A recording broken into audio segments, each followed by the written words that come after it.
좋은 찬양 잘 준비해 주셔서 감사합니다. 오늘은 대린절 두 번째 주일이 되었습니다. 이제 앞에 초가 두 개가 켜졌는데 초 숫자가 가까워 올수록 우리의 마음에 불도 좀 지펴야 될 것 같아요. 보여지는 초도 있지만 우리 영혼을 밝히고 있는 초도 하나씩 켜야 되지 않을까라는 생각이 듭니다. 우리 초가 많아지면 많아질수록 주님 오시는 날이 가까워 오지 않겠습니까? 그날을 손꼽아 기다리는데 믿음으로 함께 기다리는 우리 모든 성복교회 믿음의 식구들과 오늘도 함께 예배드리는 모든 분들의 마음속에 소망의 밝은 빛이 되기를 간절히 원합니다. 오늘은 성도의 참된 예배라는 제목인데 오늘 말씀이 좀 무거울 수도 있겠다라는 생각이 좀 들었어요. 왜냐하면은 그리스도인의 삶은 회개하는 삶이거든요. 여러분 지나간 한 주간을 사시면서 회개를 많이 하셨습니까? 어떤 회개들을 하셨습니까? 아니면 아까 우리가 참회기도 함께 드릴 때에 어떤 기도를 하나님 앞에 드리셨어요? 그 기도를 하시면서 습관처럼 하시지는 않으셨습니까? 우리가 주일마다 참회의 기도를 드리는데 지나간 주, 또 한 주, 한 주 이렇게 쌓이다 보면은 마치 우리가 기도하는 것이 밥상 앞에서 기도하는 것처럼 습관적인 기도가 될 수도 있겠다라는 생각이 가끔씩 들었어요. 그래서 저는 그 참회의 기도 할 때 때로는 침묵할 때가 있어요. 그 마음, 깊은 곳에서 우러나오는 그 마음을 하나님께서 받아주시기를 원하는 마음도 있고 또 어쩔 때는 조금 더 구체적으로 이번 한 주간 살아왔을 때 하나님께서 별로 기뻐하시지 않으셨던 내용들이 무엇이었을까 한번 생각하면서 그거를 하나님 앞에 회개하면서 기도할 때도 있습니다. 오늘은 어떤 기도를 했는가? 하나님만이 아시겠죠. 저와 하나님만이 아시길 텐데 여러분 우리가 마음 다한 이 회개의 기도는 사실은 성도들이 살아가고 있는 삶에 너무너무 지대한 영향을 미친다라는 거예요. 회개 없이 살아갈 수가 없고 신앙의 근간을 이룬다. 신앙을 신앙되게 하는 너무너무 중요한 요소는 우리가 하나님 앞에 나를 돌아보고 또한 사람들 앞에서도 나를 봐야 되겠죠. 이렇게 나를 내려놓으면서 하나님 앞에 살아가기를 힘쓰는 회개의 삶의 자리를 통하여서 우리의 신앙이 좀 더 성숙하게 되고 자라나게 되는 줄로 믿습니다. 그래서 어떻게 보면 회개하는 거 부끄러운 일이기도 하지만 회개의 시간들을 통해서 하나님 앞에 좀 더 아름다운 모습으로 설 수 있다라는 것을 기억하시면서 회개하기를 멈추지 마시고 나를 늘 날마다 돌아볼 수 있는 좋은 믿음의 통로로 삼으시기를 바랍니다. 미국의 한 대학에서 조사를 했대요. 어떤 조사를 했는가? 지금 제가 열심히 말씀드린 주제가 회개예요. 이 회개가 그리스도인인 나에게 얼마나 많은 영향을 줄까? 아니면 우리 가정 안에서도 살아가잖아요. 가정 속에서 이 회개가 얼마나 많은 영향을 줄까? 이거를 조사를 했답니다. 여러분 우리나라 같으면은 이런 걸 어떻게 조사할 수가 있겠습니까? 그런데 미국이란 나라는 기독교적인 생각과 믿음 안에서 세워진 나라잖아요. 그러다 보니까는 믿음이 늘 삶 속에 회개하는 것이 삶 가운데 늘 이렇게 함께 동행하고 있다라는 거예요. 그런데 그 대학에서 이 영향을 얼마나 미치는가, 어떤 영향을 주게 되는가를 조사를 했는데 60%가 이렇게 대답을 했대요. 가정, 나 개인이 회개하는 삶이 나의 삶의 행동에 변화를 주었다. 이렇게 말을 합니다. 그렇죠? 그럴 것 같지 않아요? 내가 하나님 앞에서 내가 누군지를 알아가기 시작하고 발견하는데 삶이 변화되지 않고는 살아갈 수가 없는 거죠. 그래서 10명 중에 6사람이 그렇게 대답을 했대요. 나머지 4사람이 있을 거 아니에요. 그 중에 20%는 여러분 교회 안에서 또 교회 밖에서 우리가 신앙 훈련을 받고 실천하는 것들이 있거든요. 근데 그것이 회개하는 삶으로 이어지게 했습니다 하는 사람이 20% 응답자가 있었답니다. 그리고 나머지 20%는 이제는 우리 가정 안에서도 그러한 경험을 하게 되는데 가족들을 용서하고 그리고 우리 지체들을 용서하게 되는 그러한 은혜를 경험하게 되었어요. 라는 그러한 조사 결과가 있었다라는 겁니다. 그래서 실천과 의식이 행동에 변화하는 데 도움이 되었다. 이렇게 말을 했다라고 합니다. 여러분, 존 메가도 목사님이 계시거든요. 근데 존 메가도 목사님께서 참된 예배라는 책을 쓰셨어요. 그런데 그 참된 예배라는 책은 제가 청년 시절에 그 훈련을 받으면서 예배 훈련을 받았거든요. 그런데 필독서가 참된 예배였습니다. 많이 두껍지 않은 책이에요. 그런데 그 참된 예배 가운데 존 메가도 목사님 하시는 이야기는 하나입니다. 하나. 물론 다른 이야기 다 하죠. 하나 중요하게 여기는 게 무엇이냐면은 하나님과의 관계예요, 관계. 쉽게 말하면 지금 우리가 친밀감이라는 이야기 많이 하거든요. 하나님과의 그 친밀감을 회복해야 됩니다. 라는 그 이야기를 하고 있어요. 여러분, 우리가 누군가와 친밀해지기 위해서, 서로 알아가기 위해서는 서로를 용납해야 되잖아요. 그 사람을 알기 위해서는 가까이 가야 되잖아요. 이런 것처럼 하나님과의 친밀감 역시도 내가 그분 안에 들어가야 된다라는 것을 이야기하는 거죠. 그러니까 우리 삶의 태도입니다. 우리 삶의 태도, 준비되어져 있는 삶의 모습, 이것이 얼만큼 하나님 앞에 바른 모습으로 서 있는가 하는 것을 참된 예배에서 이야기하고 있습니다. 이러한 삶이 우리를 좀 더 신앙인으로 성숙하게 합니다 하는 걸 말하고 있어요. 여러분, 긍정적인 이야기만 있었을까요? 부정적인 것도 있겠죠. 근데 그 부정적인 요소, 참된 예배를 방해하는 요소들도 있다라고 말하지 않겠습니까? 근데 우리 참된 예배를 방해하는 요소들이 무엇일까요? 여러분, 바리새인 하면은 우린 외식적인 사람 이렇게 말하거든요. 무슨 말을 많이 해야지 하나님이 들으신다라고 생각한다라는 거예요. 근데 결코 그렇지 않다는 거죠. 자세와 태도에 있다라 그랬잖아요. 그래서 우리가 참된 예배를 하는데 방해하는 것은 이런 외식적인 모습을 버려야 된다라는 거예요. 습관적인 예배, 익숙해서 익숙한 대로 드리는 그 예배를 더 이상 드리면 안 된다라는 거죠. 이 자리에 나올 때에 나를 맞이하고 영접해 주실 하나님의 마음이 어떠한가를 먼저 우리의 마음에 채우고 이 자리에 나와야 한다라는 거예요. 그렇지 않으면 습관적인 예배가 된다라는 거예요. 여러분, 이런 제안도 한번 해볼 수 있을 것 같아요. 항상 그 자리에 내 자리가 있잖아요. 여러분, 항상 내가 암묵적으로 내 자리가 있어요. 교회 가운데. 그런데 암묵적인 그냥 내 자리에 있게 돼 보면은요, 하던 대로 예배합니다. 그런 거 있거든요. 그래서 내가 하나님 앞에 새롭게 나아가고 내 마음의 가짐들 새롭게 도전하기 위해서는 있던 자리에서 벗어나는 거예요. 다른 자리에서도 예배를 드려보시고 또 그 자리에서 예배하신 우리 지체들이 얼마나 그 자리에서 기도를 많이 하셨겠어요. 그 기도의 옷을 한 겹 한 겹 입는 겁니다. 그러면은 하나님의 은혜가 얼마나 뜨겁겠습니까? 다음 주에 제가 한번 보겠습니다. 다음 주에 제가 웬만큼 알거든요. 이제는 앉아 계시는 자리를 이제는 알아요. 그래서 그 자리가 비어 있으면 누가 안 오셨다라는 걸 제가 금방 압니다. 근데 다음 주에는 저를 한번 속여 보십시오. 다음 주에는 다른 자리를 앉으셔서 내가 왔는지 안 왔는지 목사님이 잘 아는가 한번 물어보십시오. 아마 제가 다 맞출걸요. 네. 어쨌든 다음 주에는 한번 자리를 옮기셔서 새로운 하나님의 은혜, 또 오늘 주시는 은혜를 한번 경험해 보시는 그런 복된 예배의 자리가 되셨으면 참 좋겠습니다. 그렇게 여러분 준비된 마음으로 하나님 앞에 예배하시기를 바랍니다. 여러분, 오늘 우리가 나누었던 이 말씀의 두 곳을 봤잖아요. 말라기서를 보고 누가복음을 보았는데 참된 예배와 회개에 대한 이야기를 지금까지 드렸어요.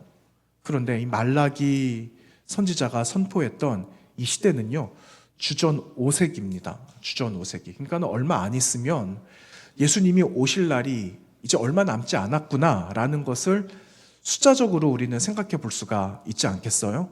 그리고 말라기 선지자는 여러분 아시듯이 구약 성경의 몇 번째 책입니까? 제일 마지막 책인데 몇 번째 책이라고요? 서른 몇 번째입니까? 39번째 책이에요. 39번째 책인데 39번째 책 말라기서가 끝난 다음에 그 다음 나오는 책은 신약의 마태복음이 나오거든요. 근데 우리는 한 장, 두 장 넘기면 신약 성경 마태복음이 바로 나오지만 사실은 여러분 넘기기까지의 보이지 않는 시간이 이 안에 들어있어요.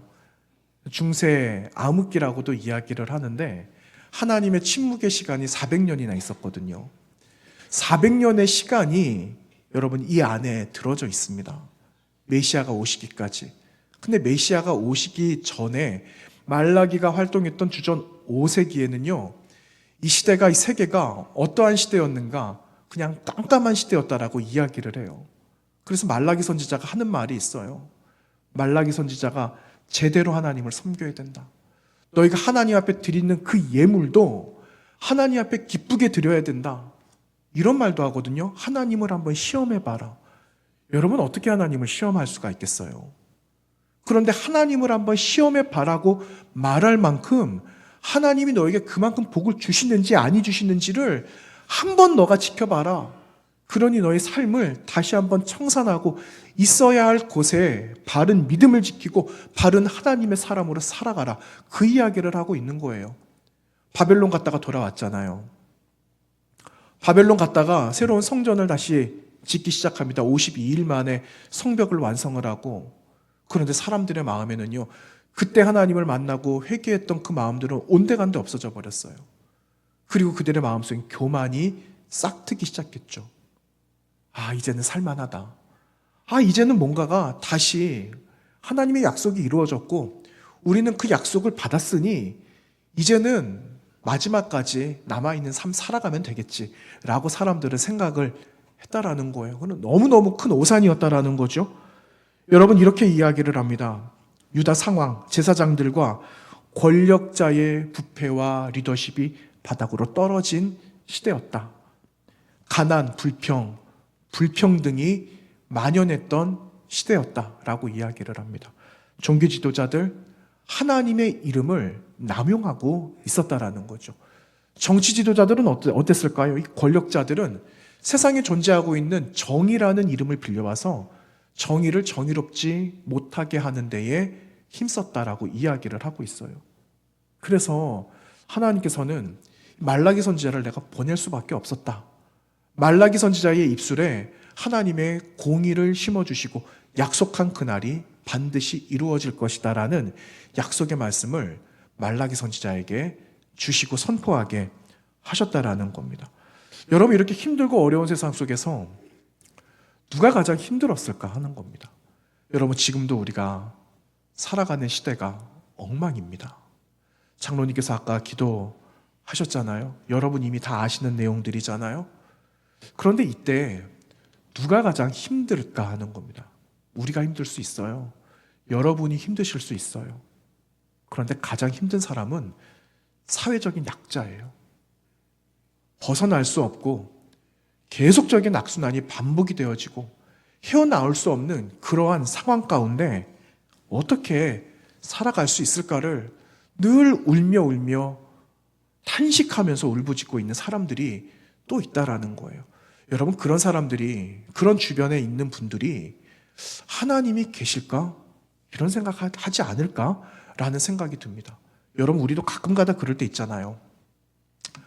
하나님 과연 계시나? 과연 이러한 세상 속에 정의가 무너지고 하나님의 공의를 볼 수 없는 오직 심판만이 남아있는 이 시대를 바라보면서 과연 하나님은 계실까라는 그러한 질문을 여러분 단 한 번도 해보시지 않으셨어요? 한두 번쯤은 아마 해보셨을 거예요. 어려운 상황 가운데 있을 때 하나님 어디 계세요? 이런 기도 해보셨을 겁니다. 여러분 우리 현실도 다르지 않죠. 여러분 사회적으로 돌봐야 될 분들이 있어요. 정말 그들의 필요가 무엇인지를 정말 면밀하게 바라보고 잘 들어주어야 할 그런 대상들이 있다라는 거예요. 주중에 복지관 체프를 갔다 왔습니다. 1년에 한두 번 제가 갔다 오거든요. 우리가 섬기는 기관이라서. 가서 체프를 인도하고 왔는데 체프를 끝나고 나서 거기 이제 센터 장님들이 다 모입니다. 우리 부산 진구도 있고 사상구도 있고요. 저 명지에도 있고 이 부산 전역에 흩어져 있는 많은 센터들이 있는데 센터 장님들이 옵니다. 그분들하고 이제 잠깐 차 한잔 마시면서 이야기를 하죠. 그런데 그분들이 하시는 말씀이 있어요. 우리 복지관을 다른 복지관들이 너무너무 싫어라 한대요. 왜냐하면은 원칙대로 하거든요. 바른 대로 하거든요. 이 말은요, 성경적인 정신을 위배하지 않고 성경을 붙들고 하나님이 주시는 마음으로 이 부산 땅을 섬기고 있는 분들이에요. 그분들은 그러니까 기독교적인 정신을 가지고 세상에 돌봐야 될 자들을 면밀하게 깊이 들어가서 섬기고 나라에서 맡겨주시는 것들을 정직하게 관리하고 이걸 또 보고를 하고 하니까 주변에서는 아니 왜 다르게 해도 되는데 조금 다른 숫자를 써도 되는데 수십억의 사업을 하는데 숫자 뭐 100단위 하나 고친들 그게 뭐가 표가 난다고 그 좀 이렇게 해도 되는데 왜 그렇게 하는지 너무너무 싫어라 한다 합니다. 그럴수록 누가 더 어려워지는가? 복지의 사각지대에 있는 사람들이 너무너무 힘들다라는 거예요. 그런 그 사각지대에 있는 사람들은 말씀드린 것처럼 악순환이 계속해서 반복되는 거예요. 회복이 안 되는 거죠. 이러한 일들을 뭐 고발은 할 수는 없어도 우리 편에서는 바르게 해야 되는 것 아니겠어요? 어떻게 해서든지 소금이 되고 빛이 되려고 하는 일들을 우리가 섬기고 있는 재단에서 얼마나 열심히 하고 있는지 모릅니다. 그래서 우리도 1년에 한두 차례 정도 같이 협력을 하는 거예요. 대신에 우리 교회 이름을 내면서 지난주에 있었던 주중에 있었던 김장 나눔도 하고 한여름에 삼계탕도 나누면서 하는 거죠. 그 이름 안에는요, 드러나지 않아도 숨겨져 있는 이름이 있어요. 어떤 이름인가? 예수 그리스도라는 그분의 거룩한 이름이 함께 전하여지고 있다라는 거예요. 그 이름이 있는데 여러분 능력이 왜 없겠습니까? 왜 하나님의 위로가 없겠어요? 하나님이 다스려 주시는 놀라운 복과 은혜가 왜 흘러가지 않겠습니까? 당연히 흘러가는 거죠. 여러분 이미 우리가 살고 있는 이 나라에도 지도자들의 그런 권위들이 다 떨어졌어요. 정직함과 신뢰함들이 이미 바닥을 치고 있습니다. 우리도 다르지 않은 현실을 보고 있어요. 사람들이 말하잖아요. 조금 다르게 해. 조금 다르게 숫자 잠깐 고쳐도 괜찮아. 표가 안 나. 괜찮아. 그런데 여러분 오히려 바른 숫자를 쓰고 바른 말을 하고 있는 사람들이 높임을 받아야 되는데 칭송을 받지 못하고 있는 시대를 살아가잖아요. 바보라고 말해요. 왜 그렇게 살아가는지 이해할 수 없다라고 말을 합니다. 그런데 여러분 우리 어떻게 살아가야 될까요? 여러분 세상 속에 하나님이 원하시는 바보가 되시겠어요? 아니면 세상이 박수를 치는 불의와 타협을 하는 사람이 되겠습니까? 여러분 우리 어떤 사람이 돼야 될까요? 하나님이 기뻐하시는 바른 믿음의 바보가 되어져야 되지 않겠습니까? 그 사람을 하나님이 찾고 계시는 거예요. 오늘 이 대림절 이 아침에 그 한 사람이 너가 되기를 바란다. 성북교회가 되기를 원해. 하시는 하나님의 메시지가 오늘 이 아침에 우리 가운데 임하고 있다는 것을 여러분 기억하시기를 바랍니다.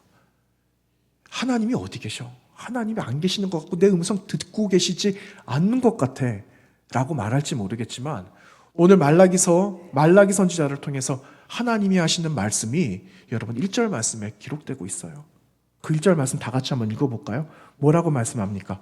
만군의 여호와가 이르노라 보라 내가 내 사자를 보내리니 그가 내 앞에서 길을 준비할 것이요 또 너희가 구하는 바 주가 갑자기 그의 성전에 임하시리니 곧 너희가 사모하는 바 언약의 사자가 임할 것이다. 언약의 사자가 임할 것이다 라고 말씀을 하고 계세요. 그리고 여러분 이 약속이 언제 이루어진다라고요? 말라기 선지자 이후에 몇 년이 지난 다음에 400년 지난 다음에 하나님의 약속의 말씀은 이루어진다라는 것을 오늘 본문 우리가 나누었던 누가복음 말씀을 통하여서 복음서를 통하여서 하나님의 약속이 성취되고 있음을 보게 됩니다. 여러분 세례 요한을 통하여서 무엇이 선포되고 있습니까? 무엇이 성취가 되죠? 오실 이를 맞이할 것을 뭐 하라고요? 준비하라. 준비하라는 그 메시지가 선포되고 있는 것을 봅니다.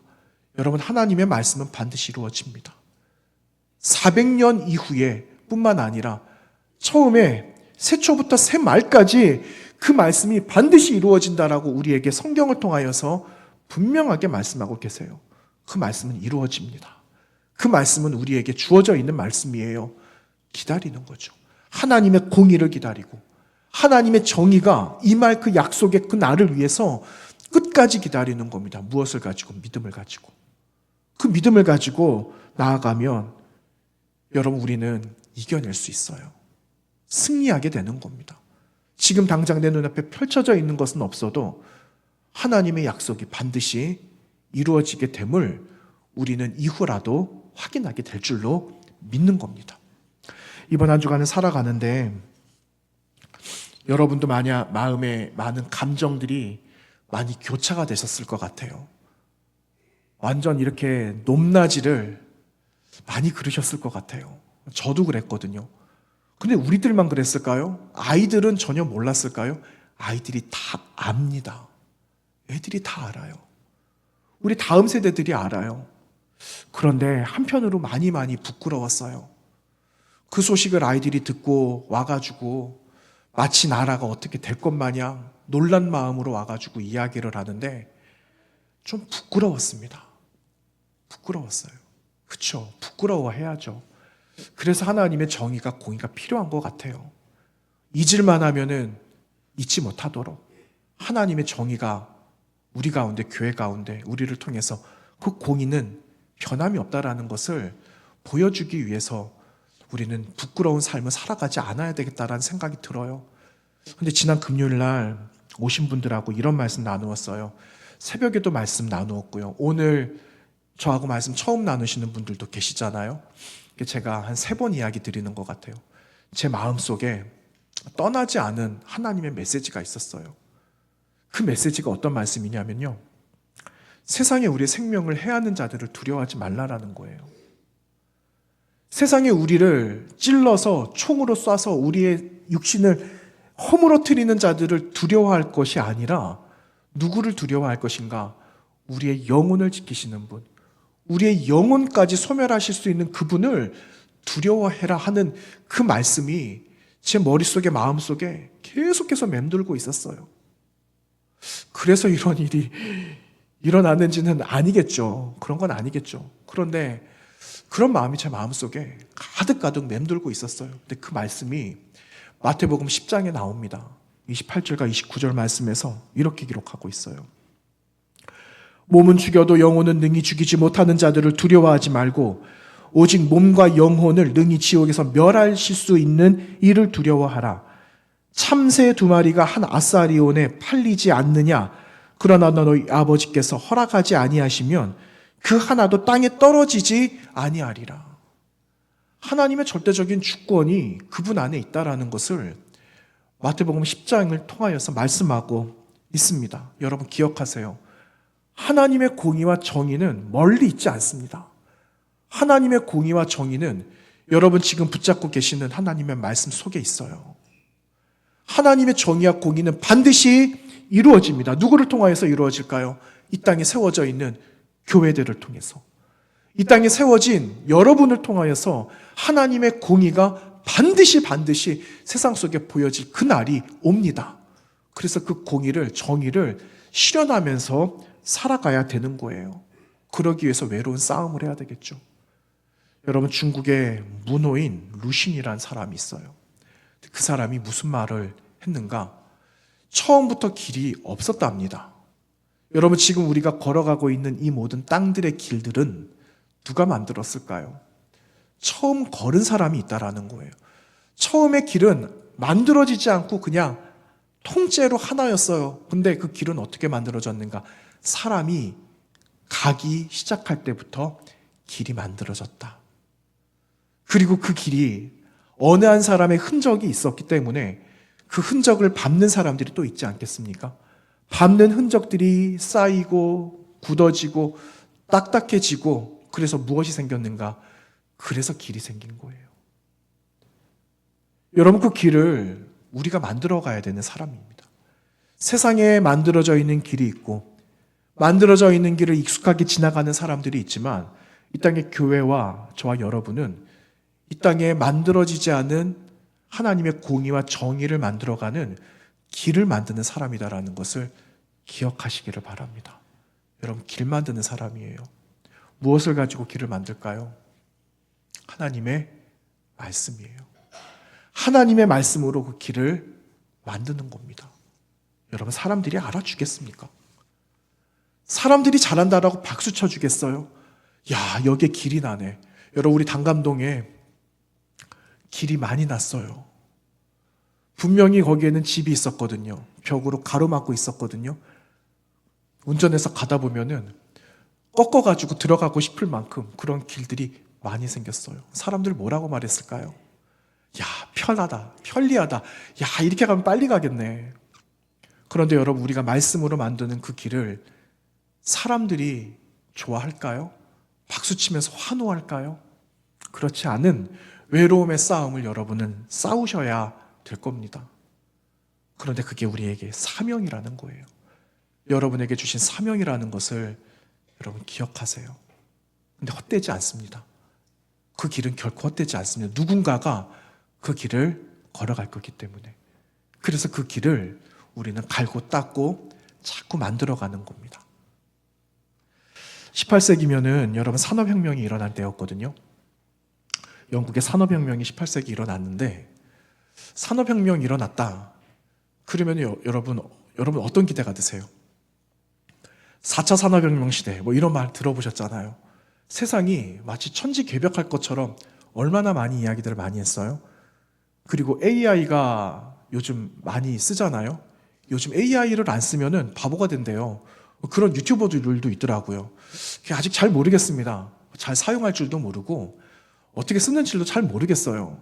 그런데 이런 인공지능에 많이 의존하게 된다라는 4차 산업혁명과 없어지고 있는 직업군들에 대해서 여러분 많이 들어보셨을 거예요. 그러면은 야, 살아가는 게 얼마나 윤택할까, 희한한 세상이 아마 올 거야, 사람들 생각을 하겠죠. 18세기 산업혁명이 그랬대요. 18세기 산업혁명이 시작이 되고 문이 열렸을 때 사람들의 마음에는 굉장한 환호성, 이제 우리의 인생은 장밋빛과 같은 인생이 될 거라고 사람들이 환호하기 시작했답니다. 그런데 그 이면에는요, 다른 것을 보는 사람들이 있었어요. 윌리엄 블레이크라는 한 시인이 있어요. 미술가이기도 하고. 근데 윌리엄 블레이크가요, 런던이라는 제목의 시를 썼습니다. 여러분 언제 한번 찾아보셔도 괜찮은데, 이게 영문으로 되어져 있다 보니까는 번역본들이 조금씩은 달라요. 근데 이제 그런 이야기를 하고 있는 거죠. 장밋빛 같은 이 우리 런던이라는 이 도시가 사실은 그렇지 않고 암울한 도시다라는 것을 이야기를 합니다. 여러분, 우리 주변에 계시는 분들 얼굴을 한번 보세요. 얼굴 한번 이렇게 보세요. 어떠세요? 어떤 느낌이 드세요? 얼굴 보세요 하면 이제서야 웃습니다. 그동안은요, 심각해요. 저도 지금 여러분들과 함께 말씀을 나누는데 저도 심각하거든요. 근데 여러분 얼굴도 제가 보면요, 심각하세요. 근데 지금 얼굴을 한번 보세요 하면 이제서야 웃으세요. 사실은 웃고 있는 이 모습이 원래 정상인 거죠. 사람들의 얼굴에는 새로운 산업혁명이 일어났는데 얼굴에 표정이 없다라는 거예요. 사람들의 얼굴에는 우울함 가득하다라는 겁니다. 어둠이 가득하고 절망의 흔적이 얼굴에 남아있는 이런 모습을 보기 시작했던 겁니다. 도시에서 얼마나 많은 소리가 울려 퍼지겠습니까? 예를 들어 예전에는 자전거만 타고 다녔다면 이제는 자동차를 타고 다니고, 자동차를 타고 다니기 시작하니까 이제 경적 소리를 울려야 되고, 사람들이 수많은 이야기들이 얼마나 많았겠어요? 그런데 그 소리를 어떻게 표현하고 있느냐? 사람의 마음과 심령을 채우고 있는 이 족쇄와 같은, 수갑과 같이 채워지는 소리로 표현을 합니다. 여러분, 우리 육신, 우리의 정신적인 이러한 삶을 억압하고 있다라고 윌리엄 블레이크는 이야기를 합니다. 산업혁명의 상징이 되었던 것, 지금은 여러분 볼 수가 없어요. 저 예전에 중국을 한번 간 적이 있어요. 중국 도문이라는 압록강 주변에 갔는데요, 겨울이 되니까 뭐를 떼냐면요, 석탄을 뗍니다. 석탄을 떼는데 온 도시가 매캐하는 거예요. 눈을 뜰 수 없을 만큼 무슨 안개 도시가 된 것 마냥 너무너무 추운 곳에 영하 한 25도 이렇게 되거든요. 한겨울에. 그런데 그렇게 추운데 그 석탄을 떼기 시작하는 겁니다. 그런데 온 도시가 그냥 뿌였습니다. 산업혁명의 상징, 연기를 뿜어내는 굴뚝. 굴뚝에 수많은 연기들이 뿜어지고 많은 것들이 생산되고 있는데 사실 실상은 사람들의 부의 균등이 이루어지지 않는 빈부의 격차가 너무너무 심한 것을 고발하고 있는 거죠.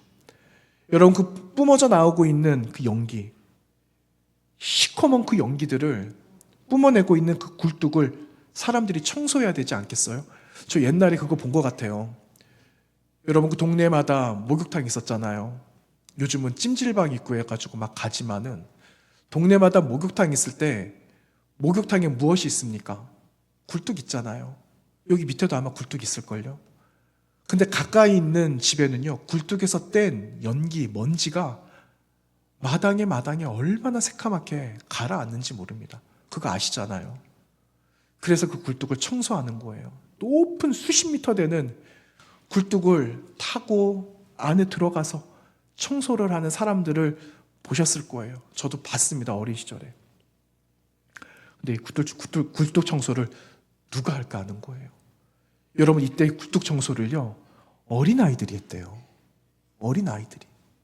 18세기 산업혁명이 있었을 때 굴뚝 청소하러 어른이 들어가지 않고 몸집이 작은 아이들이 들어가는 거예요. 그 아이들에게 어떤 일이 일어날까요? 추락하는 일이 생기겠죠. 아이들이 죽게 되는 일이 있고 다치는 일들이 있는 거예요. 이러한 현실과 사실을 윌리엄 브레이크가 시에서 고발하고 있는 겁니다. 여러분, 그 시인이 쓴 19에 이렇게 기록하고 있어요. 얼마나 굴뚝 청소부들이 울부짖는지 검게 변한 교회는 모두 소름 끼친다, 이렇게 말해요. 왜 여기에 교회가 나왔을까? 여러분, 교회를 대상으로 막 이렇게 하는 게 아니라 온 도시의 온 세상을 이야기하고 있는데 그 중에 일부가 교회도 그 지탄의 대상이 되었다라는 거예요. 왜? 여러분, 이때 시대적인 부조리 가운데 교회도 한몫을 했다라는 거예요.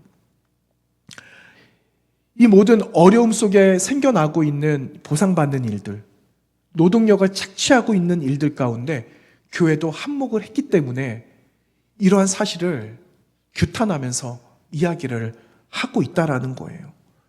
여러분, 만약에 이 윌리엄 블레이크라는 사람이, 아니면은 정말 바른 양심을 가지고 있는 사람들이 현재 이 시대와 교회를 바라본다면, 변함없는 이러한 모습을 본다면 지금 우리 교회, 대한민국과 이 교회들에게 뭐라고 말을 할까? 여러분, 사실 이런 이야기들은 얼마나 많이 들어요. 유튜브 상에서 고발되고 있는 이야기들을 얼마나 많이 듣고 있습니까? 그런데 이거를 다시 이겨내야 되는 거예요.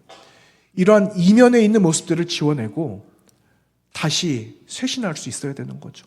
다시 일어나서 새로운 분위기로 새로운 하나님의 나라를 향하여서 걸어가야 될 교회의 새로운 사명들이 있는데 그 사명이 과연 무엇일까 하는 겁니다. 앞에 다 말씀을 드렸어요. 길을 만들어 가야 되는 일들을 해야 된다라는 말씀을 드렸는데 여러분, 정말 교회가 무엇을 해야 될까? 이런 생각을 한번 해봅니다. 여러분, 한번 생각해 보십시오. 개인주의, 개교회 중심주의. 여러분, 이걸 하나님께서 기뻐하실까? 전혀 하나님 기뻐하시지 않으실 것 같아요. 일부 예배도 그런 이야기 드렸거든요. 여러분, 우리 주변에는 많은 교회들이 있어요. 이 교회들과 연합해야 되는 주님의 몸된 교회며 지체들 아니에요? 그런데 우리 바로 위에는 시민교회가 있고 조금 길 건너편에는 부암제일교회도 있고요. 길 건너편에는 당평교회도 있고요. 또 우리 옆에는 순복음교회 있어요. 그런데 순복음교회 보니까는 공사하고 있더라고요. 어떤 분들은 교회가 팔렸어야 하는 분들도 있고요. 어떤 분들은 리모델링 합니다 하는 이야기들도 있는데 정확한 건 모르겠습니다. 그런데 여러분, 이 사실이 안타깝다라는 거예요. 잘 몰라요. 서로 알아야 되는데 모른다라는 거예요. 이걸 하나님 보신다면 이미 보고 계시죠. 얼마나 마음 아파하실까라는 생각이 들어요. 그런 생각이 들죠. 여러분, 무엇을 해야 될까요? 교회가 무엇을 해야 될까요? 대림절 두 번째 주일 맞으면서 대림절의 시간들은 나중에 시간이 또 지나가서 끝나겠지만은 여전히 우리에게 남겨져 있는 사명은 무엇일까요? 이걸 한번 돌이켜 보았으면 좋겠습니다. 숙제인 거죠. 과제가 되는 거죠. 그래서 오늘 말씀이 좀 무거울 수도 있다라는 거예요. 장로님들과 우리 안수 집사님들이 한 2달까지 안 됐나? 아마 그랬을 거예요. 한번 만난 적이 있어요. 오후 예배 끝난 다음에. 그래서 내년 우리가 교회를 위해서 함께 마음도 모으고 열심히 섬깁시다 하는 마음에서 함께 안수 집사님들하고 모이고 저녁도 같이 그날 먹었습니다. 그러는 가운데 많은 이야기들이 있었는데 한 분 집사님 그런 말씀 하시더라고요. 교회 안에 돌봐야 되는 분들도 많이 있지만 사실은 교회 밖에 더 많잖아요. 교회 밖에 좀 더 눈을 크게 뜹시다 이런 말씀 하시더라고요. 맞아요. 교회가 해야 되는 사역 가운데 하나가 어려운 분들 잘 돌봐드리고 같이 하나님의 나라를 향해서 가는 거예요. 여러분 얼마나 지금까지 최선을 다해 오셨습니까? 그렇죠? 근데 제 마음에는요 조금 미안한 마음이 들었어요. 한다라고 하고 최선을 다해서 오기는 왔는데 그래도 하나님 보실 때는 부족한 것이 왜 없었을까 하는 그런 마음이 제 마음속에는 조금 있었어요. 좀 미안하고 죄송한 마음이 있었죠. 근데 여러분 기억하세요. 우리 교회가 최선을 다하고 있습니다. 최선을 다해서 돌아보고 함께 협력하는 일들 열심히 하고 있어요. 지금처럼 열심히 해주시면 됩니다. 그 지나간 주에 수도권에 있는 한 교회가 목회적인 이양이 있었어요. 목사님 한 분이 은퇴를 하시고 새로운 목사님이 다시 이임을 받으시는 취임식이 있었거든요. 근데 제가 보려고 했던 건 아닌데 우연히 녹화된 영상을 보게 됐습니다. 1시간 좀 넘게. 근데 이제 우리 교단, 같은 교단이고 저도 잘 아는 교회입니다. 그런데 여러 가지 대형 교회가 있고 대형 교회 하면은 왠지 모르게 우린 좀 부정적인 이미지가 있는 것 같아요. 그걸 이야기하려고 하는 게 아니에요. 그걸 이야기하려고 하는 게 아니라 저는 무엇을 보았냐면은 한 목사님께서 개척을 하셔서 오랜 시간 섬겨 오셨거든요. 그래서 대형 교회를 만드셨어요. 물론 하나님의 은혜가 있고 하나님의 큰 복이 임하게 된 거죠. 그랬는데 저는 거기서 무엇을 보게 되었냐면은 교회가, 성도가 일치가 무엇인가를 아는구나. 물론 들어본 거는 없어요. 교회의 일치를 말을 하고 하나님 나라를 향하여서 나아가는 우리의 사명의 일치를 이야기를 많이 하는데 그 일치가 무엇인가 잘 실천되는 교회인 것 같다라는 생각이 들었어요. 제가 그것을 보면서 다른 것도 좋겠지만 하나님께 기도한 게 있어요. 하나님, 우리 교회가 해야 될 게 무엇이 있을까요? 하나님, 저도 이렇게 하고 싶어요. 저도 이러한 욕심이 좀 있었으면 좋겠어요 하는 마음이 제 마음에도 있었거든요. 근데 하나님께서 그때 그 자리에서 분명하게 뭐라고 말씀하신 바는 없으셨고 그리고 며칠이 지났는데 저에게 주신 마음이 있었어요. 너가 하고 있는 대로 우리 교회에게 주신 대로 최선을 다하면 된다. 너에게 주어져 있는, 교회에게 주어져 있는 분량이 있다. 그 분량, 최선을 다하면 된다. 그 말씀을 주셨습니다. 제가 마음이 얼마나 행복했는지 몰라요. 얼마나 가벼웠는지 몰라요. 하나님, 저 이것도 하고 싶고 저것도 하고 싶고 저 진짜 하고 싶은 게 너무 많은데 하나님 다 못할 것 같아요. 저 그런 기도도 했거든요. 그랬는데 이만큼 분량이 우리 교회에게 주신 분량이다라는 그런 메시지를 주셨어요. 그래서 하나님 그 분량대로 그럼 최선을 다하면 되겠네요. 그런 기도를 하게 되었습니다. 그러기 위해서는 무엇을 해야 될까 하는 겁니다. 이미 앞에서 다 말씀을 드렸는데 여러분 일치를 이루는 거예요. 일치. 이제 말씀을 좀 줄이겠습니다. 1월 첫 번째 주가 되면은 우리 교회 창립 기념 주일이거든요. 1월 첫 번째 주에 창립 기념 주일을 맞이하게 되니까 마음이 분주합니다. 그런데 그날 저희가 예배 끝난 다음에 하는 게 있어요. 전통처럼 하는 게 있어요. 뭐 하죠? 사진 찍어요. 사진 찍어요. 이 앞에서 온 식구들 다 나와가지고 교회 학교 아이들도 와가지고 같이 사진을 찍거든요. 여러분 그 사진을 제가 어제 말씀 마무리하면서 지난해 찍은 사진을 이렇게 봤습니다. 그런데 여전히 얼굴에는 표정들이 별로 없으시더라고요. 근데 그것보다는 모든 사람들이 한 곳을 바라보고 있다는 걸 알게 됐어요. 사람들의 눈은 굉장히 많이 있는데 사람들이 바라보고 있는 한 곳은 어딜까요? 조재성 집사님이 찍으셨거든요. 조재성 집사님을 보는 거죠. 근데 조재성 집사님이 가지고 있는 뭐를 본다고요? 카메라 렌즈를 보는 거예요. 모든 사람들이 다 그 렌즈를 바라보고 있는 거예요. 제가 발견했어요. 우리 교회가 바라봐야 될 것 뭐라고요? 무엇을 바라봐야 될까요? 예수 그리스도예요. 맞아요. 한 곳 예수 그리스도만 바라보는 거예요. 이게 거룩한 예배구나라는 것을 깨닫게 되었습니다. 그렇죠? 여러분, 우리가 잘 준비된 마음으로 드려야 되는 예배가 있어요. 그런데 잘 준비된 마음으로 다른 곳을 바라보고 있다? 어떻게 그게 예배가 되겠습니까? 그런데 잘 준비된 마음과 함께 한 중앙을 바라보는 거죠. 어느 누구도 할 것 없이 모두가 다 어디를 바라보는가? 예수 그리스도를 바라보는 거예요. 그 한 곳을 바라보는 참된 예배자. 그 참된 예배자를 하나님은 여러분이 되기를 원하시고, 제가 되기를 원하시고, 한국 교회가 되기를 원하시고, 이 땅의 열방의 많은 교회들이 되기를 원하신다라는 사실입니다. 여러분, 이 사실을 기억하시면서 거룩한 참된 예배자가 되시기를 꼭 부탁을 드립니다. 다음에 쓴 이야기가 또 있는데요. 이거 안 해도 되겠죠? 하나님께서 우리를 거룩하고 참된 예배자로 세워주실 거예요. 근데 그 중앙에 예수님도 그렇게 하셨다라는 사실을 기억하세요. 이걸 기억하면 여러분, 이번 한 주 우리는 참된 거룩한 예배자로 살아갈 수가 있을 겁니다. 이러한 하나님의 은혜가 우리 교회를 통하여 여러분의 삶과 여러분의 가정 속에 가득 넘쳐나게 되시기를 축원합니다. 기도합니다. 하나님 감사합니다.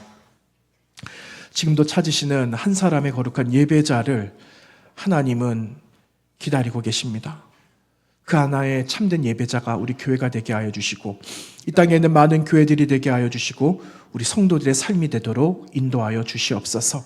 그래서 주님만 영광을 받아주시고 그 풍성하신 하늘의 영광이 교회마다 가득가득 임하여짐을 보게 하여 주시옵소서. 예수님의 이름으로 기도하옵나이다. 아멘.